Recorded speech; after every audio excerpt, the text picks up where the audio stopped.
ओम नमो भगवते वासुदेवाय। ओम नमो ॐ भगवते नमो भगवते वासुदेवाय। वासुदेवाय। ओम नमो भगवते वासुदेवाय। ओम ॐ नमो नमो भगवते भगवते वासुदेवाय। वासुदेवाय। ओम नमो भगवते वासुदेवाय। ओम ॐ नमो नमो भगवते भगवते वासुदेवाय। वासुदेवाय। भूमिस्तूर्यं जग्राह। भूमिस्तूर्यं जग्राह। भूमिस्तूर्यं खातपूरवरेण वै। खातपूरवरेण वै। ईरिणं ब्रह्म हत्याया। ईरिणं ब्रह्म हत्याय। ईदं ब्रह्म हत्याय। रूपं भूमौ प्रदृश्यते। रूपं रूपं भूमौ भूमौ प्रदृश्यते। प्रदृश्यते। Yeah, would someone like to read? Hare Krishna Prabhuji Dandavat Pranam. I will read. Dandapranam. Yes, please. In returns for King Indra's benediction that ditches in the earth would be filled automatically, the land accepted 1/4 of the sinful reaction for killing a Brahmana. Because of those sinful reactions, we find many deserts on the surface for the earth. Because deserts are manifestation of the earth's disease condition, not auspicious ritualistic ceremony can be performed in a desert.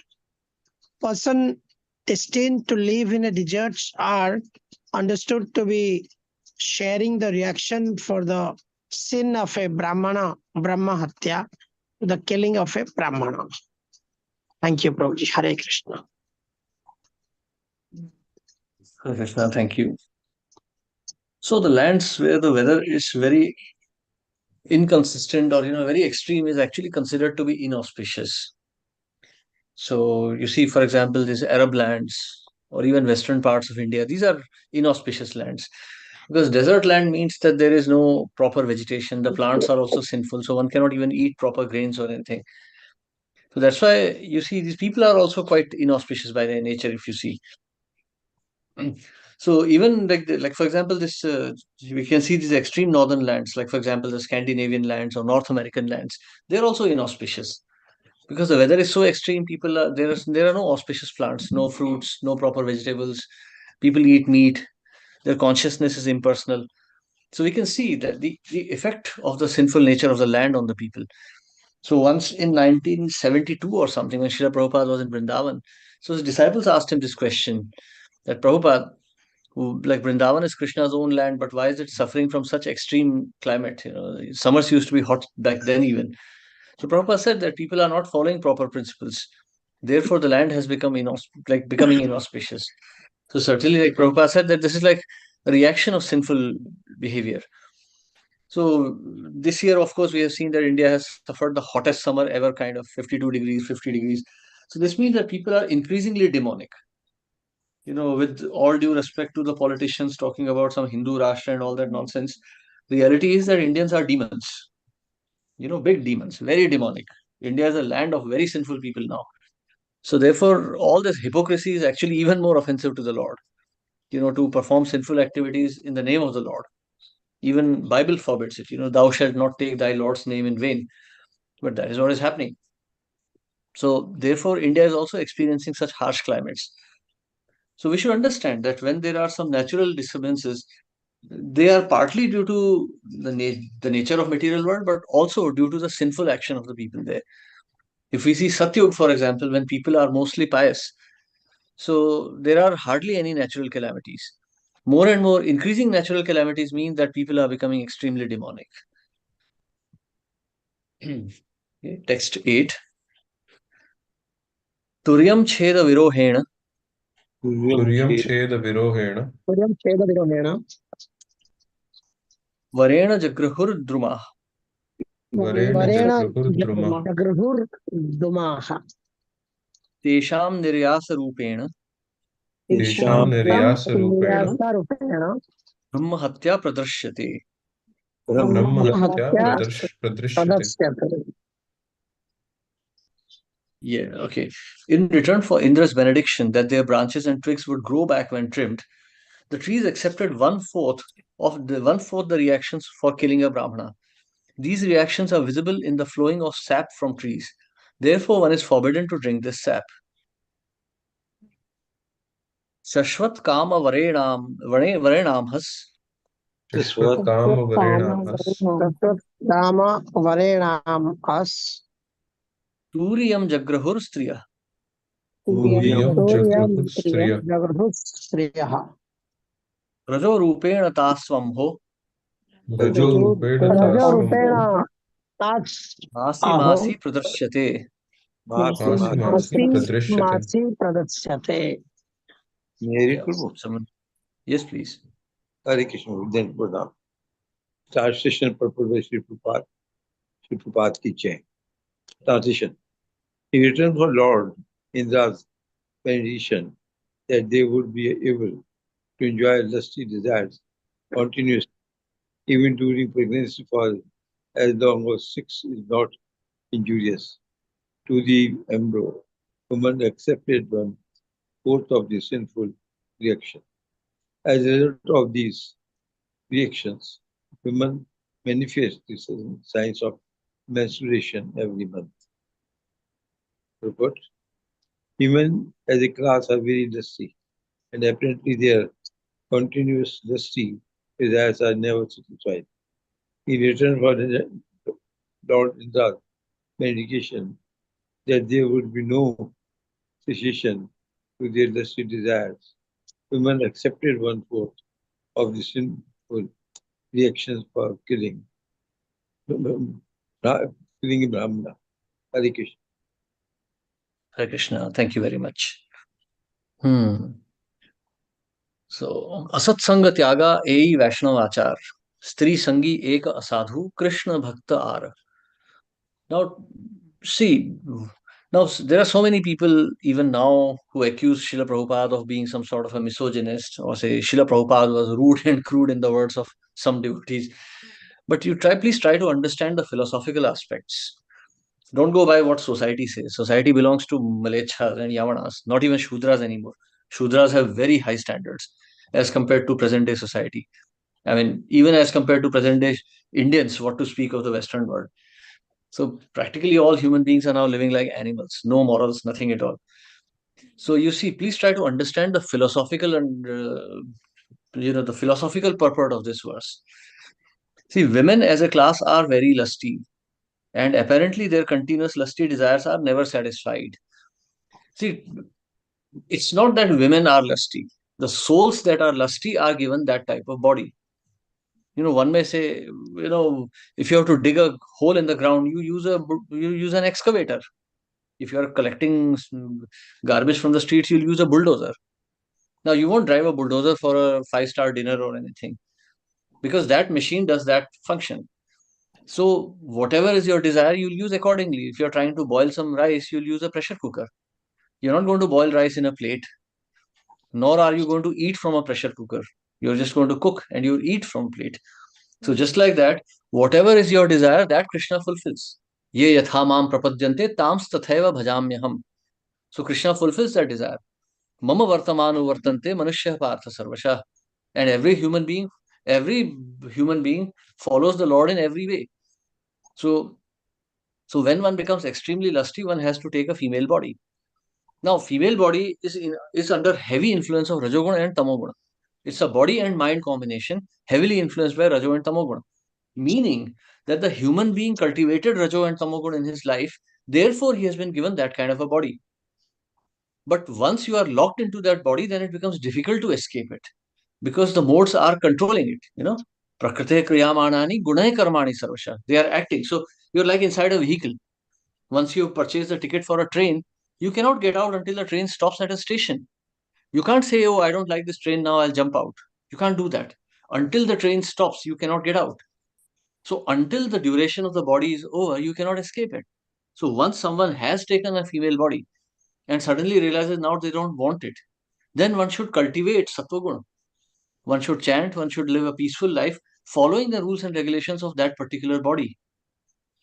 And then one can gradually become freed from the influence of these modes in the next birth. So, I mean, of course, the body will continue. So you'll have to tolerate the pangs of the body. And by that tolerance, eventually you will become purified. So that is the reason why, in the Vedic religion, in the Vedic system, marriage is not generally encouraged. Because a human being who has taken a male birth, especially in a Brahmanical body, he's already on the verge of liberation. In such a condition, he has to see, every human being will have lusty desires. Every living entity in the material world has lusty desires. That's why he has taken birth. Maithunagar, that's the nature of this world, a home of lust. So there is lusty desire. But the difference between a male body and female body is that in the male body, there is some influence of mode of goodness, which makes it easy for one to tolerate these lusty desires. In the body of a female, this is difficult. It's practically impossible. Therefore, Grahasthashram is compulsory. There are no brahmacharinis or sannyasinis. That is all some modern concoction. That is all complete nonsense. So, so usually girls are married as soon as possible. Usually in the Vedic culture, Srila Prabhupada explains, girls are married off when they are very young. So when they're children. So at that stage, they are supposed to associate with their husband and serve him in this way. They will develop attachment to that man and they'll never cheat. They'll not be then searching for other men when they grow up. So girls should not be living alone till the age of 20, 25, 30. No, that's a violation of Vedic principles. That's very sinful. So, so girls are to be married as soon as possible, but boys should be encouraged to become brahmacharis as soon as possible. Or if they are grahasthas, then they should be encouraged to become vanaprasthas or sannyasis as soon as possible. So in this way, but if a man is willingly associating with women, even after getting married, he associates with more and more with women, then he's degrading himself. Asatsanga. So this becomes asatsanga because he's then associating with lower modes. So therefore, actually in traditional Vedic culture, there were no women disciples. Srila Prabhupada had to accept because that was like the West was like liberated. So what could Prabhupada do? So Prabhupada himself writes that I've had to make these exceptions, otherwise my message would not be accepted in the West. And we have seen the disasters really. Srila Prabhupada's main focus was publishing of books. Because in this way, if you freely allow men and women to mix, there will be disaster. So many sannyasis fell down that Srila Prabhupada actually stopped giving in sannyas initiations in 1976. So men and women should not be mixed because as soon as men and women are mixing, the mode of passion becomes ignited. Butter and fire principle. Immediately, butter will first melt and then it will burn itself. So therefore, separation should be maintained. So in this way, free mixing of men and women actually degrades men. It does not allow women to, it does not allow women to grow spiritually. If a woman is mixing with like 10 men thinking that she'll acquire sattva, that's not going to happen. 10 men will definitely come down to rajoguna and tamoguna. So that's not the Vedic process. The Vedic process is that a woman serves her husband with chastity. She should be very chaste. And because of that, she will get half the spiritual benedictions that the husband is going to get. She'll partake of half the punya, or the pious actions of the man. If she's unchaste, then she's immediately finished. Then she's like gone, animal body. And spiritually also, if she serves her husband faithfully, like we see the story of, what was her name? When Puranjan becomes a woman. So when we see the story of King Puranjan, when he becomes a woman, he serves very faithfully and he gets the spiritual benefits also. Because then the woman acts as a disciple. So this much provision is there in the spiritual laws also. So one should not take it egoistically. So if any devotee is telling you that this kind of thing is not appropriate to hear or this kind of thing is not, socially acceptable, then such a devotee is in tamoguna and he is nonsense. So if you hear such devotees, then your own consciousness will get spoiled because this is the voice of acharyas, acharya vani. This is the voice of scriptures and we cannot neglect it. So again, as we say, we are not discriminating against anyone. We are just taking precautions. We're just taking precautions. You will not ride a motorcycle like you will drive a car. You cannot say, hey, that is discrimination. I don't put my foot out of the car when I stop. So why should I put my foot down when I stop my scooter? No, well, you can try it. You will fall down. If you don't put your foot down, the scooter will simply topple over. Just like that, if you ignore the principles of scriptures in the name of modernism or social upliftment, then that is going to be disaster, because modern society is malecha. They have no understanding. The whole social system in the modern society is based on sex desire. They encourage it more and more. In fact, if you read the internet, it's quite surprising. It's quite sad to also see everyone is criticizing Muslims, especially because they cover their women. And Indians also criticize. I mean, that's kind of crazy, because, I mean, Muslim women usually remain very isolated. So it's good. It's a sort of like, it's a at least some observance of Vedic principles. But modern society likes to keep women naked. And in India also nowadays, even devotees. You see so many devotee ladies now wearing very revealing clothes. You see it in Mayapur, you see it in Vrindavan. They're like practically now running half naked in the name of modernism. So that was not something Prabhupada encouraged at all, because that degrades everyone. It's of no one's benefit. I mean, youth will last for only 10, 20, 30 years. But after that, you are in old age. And who would like to look at a shriveled old woman wearing some revealing clothes? And the old woman is also frustrated because no one wants to see her. So even materially, this is of no benefit to anyone. So this kind of, keeping oneself isolated, isolation of male and female in the society is actually good for spiritual upliftment, because it reduces bodily consciousness. Men and women with each other's association become more and more bodily conscious. But when they are isolated from each other, then they can focus more on the spirit inside. Hare Krishna. Yes, any questions or comments? Hare Krishna, Prabhuji. Dandavat. Prabhuji, Dandavat. this female, that females are more lusty, and that's why they get this type of a body. This is true only for the human and higher species, or even for the lower species? Animals and Animals, because it's they not really actually applicable. don't come under karma and Yeah, I mean, if we see general observation, it doesn't seem applicable. Like, for example, all the animals have just, one mating season. Like lions and tigers are not just hunting for male and female all the time. In fact, tigers are the best example. Like, tigers will meet only once a year, and then they go their separate ways. So, and because see, animals are in mode of ignorance, so there's no question of passion or anything. Lusty desires have forced them into a situation where they are like not anymore capable of any higher thought. There's no tinge of sattva to be found in animals. Okay. And Prabhuji, one more thing. In this verse, in text 7, the purport is given that persons destined to live in the desert are understood to be sharing the reactions for the sin of Brahma Hatya, the killing of a Brahmana. So, means those people have also committed a similar type of sin, or what? I mean, Yeah, similarly sinful nature. Like if you see, for example, if you go to Gulf countries, I've never been there. If you go to this Dubai, Saudi Arabia, and all, if you see Arabs, they're generally a bit violent. They may be very I'm family talking oriented. about this sin of Brahma Hatya. Means they have committed a similar type of sin in their past lives. Okay. Absolutely, that's why they're getting birthed there. Okay. In this nature, there are no accidents. Everything is exactly precisely designed. So one who has that kind of a nature, that kind of a reaction, he'll get that kind of a body. Like in Arab world, like, I mean, of course, nowadays they live in air conditioning and all. But if you see, like Arab worlds in the olden days, they had no water. That's why Islam prescribes wuzu, washing your face and hands. You can't take bath. If you take bath in Arab world, you'll have no water for drinking. So they take baths very rarely. They dress up in such a way that, like they have to tolerate all of that.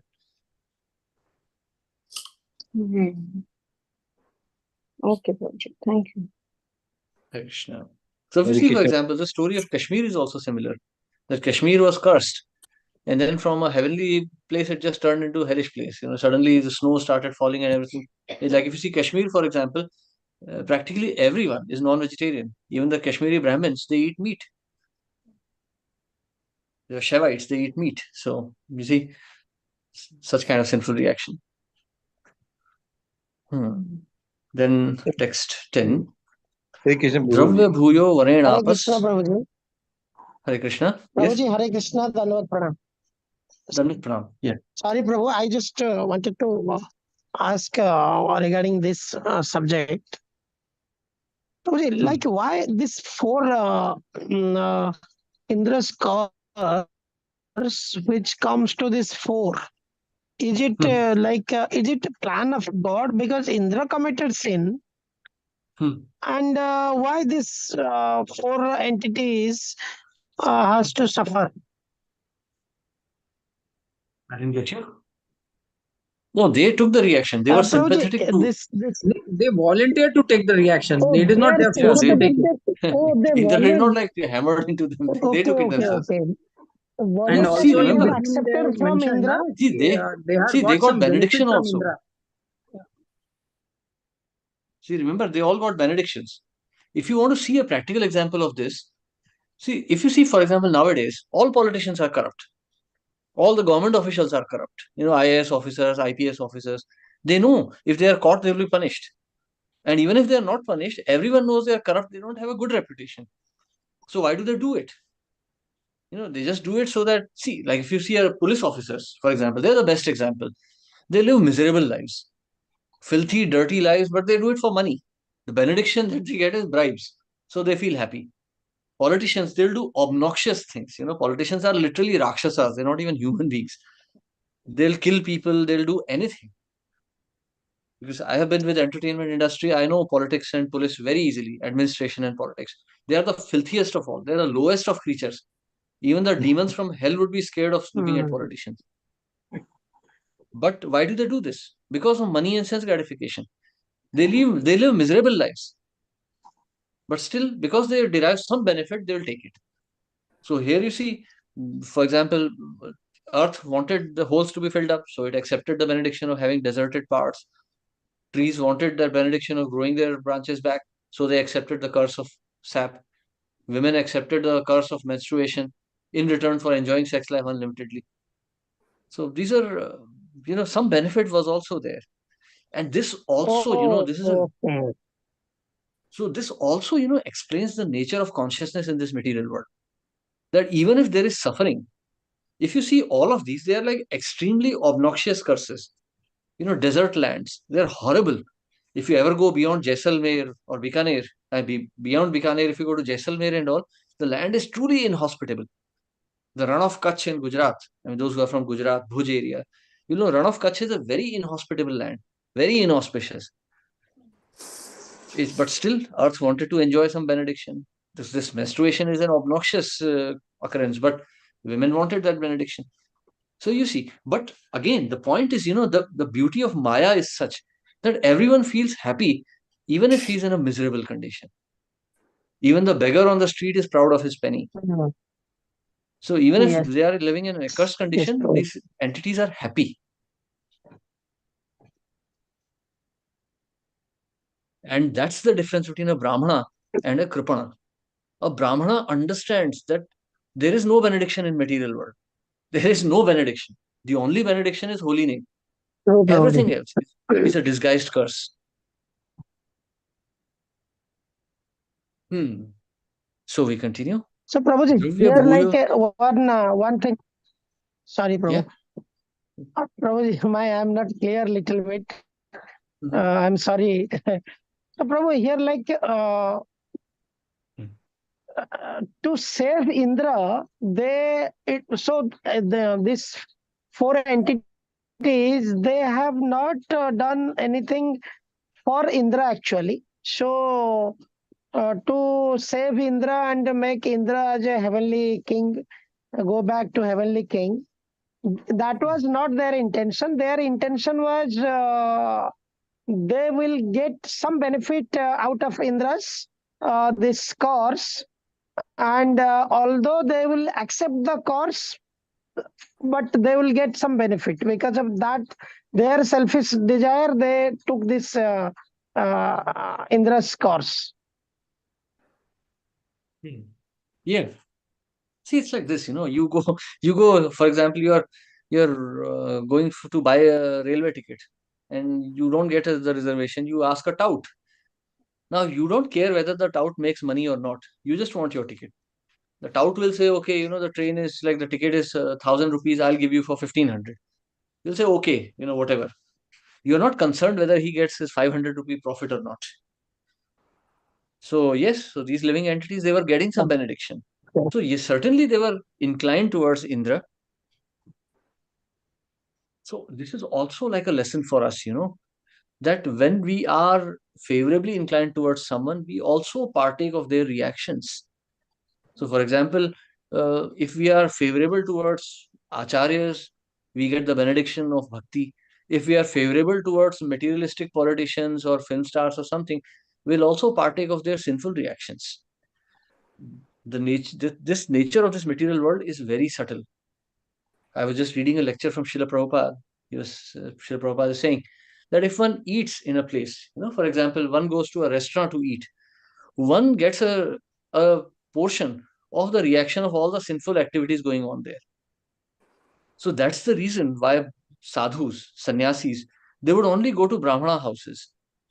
Brahmacharis and sannyasis would not usually go to the houses of Vaishyas or Shudras or even Kshatriyas. They would only go to the houses of Brahmanas to beg because they get a reaction. So if sannyasi goes to a famous industrialist and eats some food there, the sannyasi will fall down very quickly, very, very quickly. He'll fall down means that he'll lose his motivation, he'll have no more motivation left to perform his duties. He'll lose his enthusiasm for bhakti. So for a renunciate to be overly attached to materialistic people is not at all good. So we have to understand these are the intricacies of material world. The kind of association we maintain is not really just physical association. It is at a very subtle level.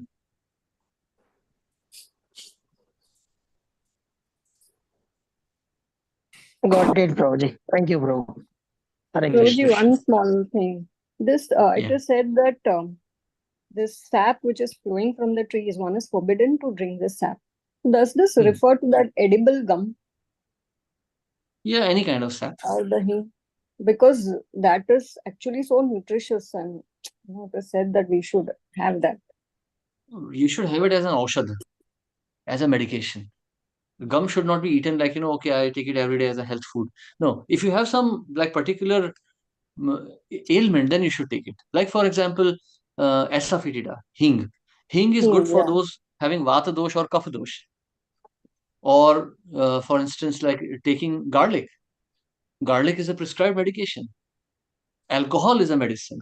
But these are taken as aushadha. Then they are not sinful. But if one takes them as a dietary supplement, then one will get into trouble. So one has some, aberration in the body, like one may have excessive cholesterol formation or sluggishness of the body, especially it's kapha dosh, essentially. Garlic works on kapha dosh, that causes cholesterol. So if one has kapha dosh and one is taking garlic, then there will not be any sinful reaction to it, but certainly it will cause him some tamoguna. Garlic will raise the body heat. Of course, such a person needs body heat because the body has become too sluggish. But then once that dosh is under control, then garlic should not be taken.